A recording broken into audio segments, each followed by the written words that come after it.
గిరిజనుల ఆరాధ్య దైవమైన మోతిమాత జాతర ఇవాల్టి నుండి ప్రారంభమైంది. 3 రోజుల పాటు జరిగే జాతరకు గిరిజనులు భారీగా తరలివచ్చారు.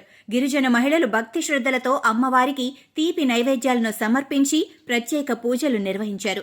సంగారెడ్డి జిల్లా మొగడంపల్లి మండల్ ఉప్పర్పల్లి తండాలో 29వ మోతిమాత జాతర మహోత్సవం గిరిజనుల కులదైవమైన మోతిమాత జాతర జరుగుతుంది. ఇవాల్టి నుండి 3 రోజుల పాటు భక్తి శ్రద్ధలతో గిరిజనులు ఈ జాతర జరుపుకుంటారు. ముఖ్యంగా గిరిజనులు దైవమైన అమ్మవారు 200 సంవత్సరాల క్రితం అప్పట్లో గిరిజన తండాల్లో విషరోగాల బారిన పడుతూ గిరిజనవాసులు చనిపోతూ ఉంటే చుట్టుపక్కల తండాలలో తిరుగుతూ గిరిజనులను రోగాలపై చైతన్యపరుస్తూ వచ్చింది. అలా ఒక్కసారి విషరోగం ఆమెకే సోకటం, ఆమె మరణించటం జరిగింది. తమ గిరిజనుల కోసం విషరోగాలపై చైతన్యపరుస్తూ ఆమె ఆఖరికి గిరిజనుల కోసం ప్రాణాలు కోల్పోయిందని భావించి అప్పటి నుండి గిరిజనులు ఆమె సమాధి వద్దనే అమ్మవారి విగ్రహాన్ని ప్రతిష్ఠించి పూజలు నిర్వహించడం జరుగుతుంది.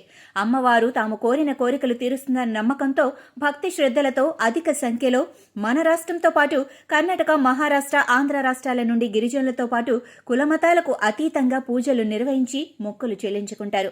మన రాష్ట్రంతో పాటు కర్ణాటక, మహారాష్ట్ర, ఆంధ్రప్రదేశ్ నుండి అధిక సంఖ్యలో భక్తులు రావటం జరుగుతుంది. వారి సౌకర్యార్థం అన్ని ఏర్పాట్లు చేశామని ఆలయ కమిటీ సభ్యులు తెలిపారు.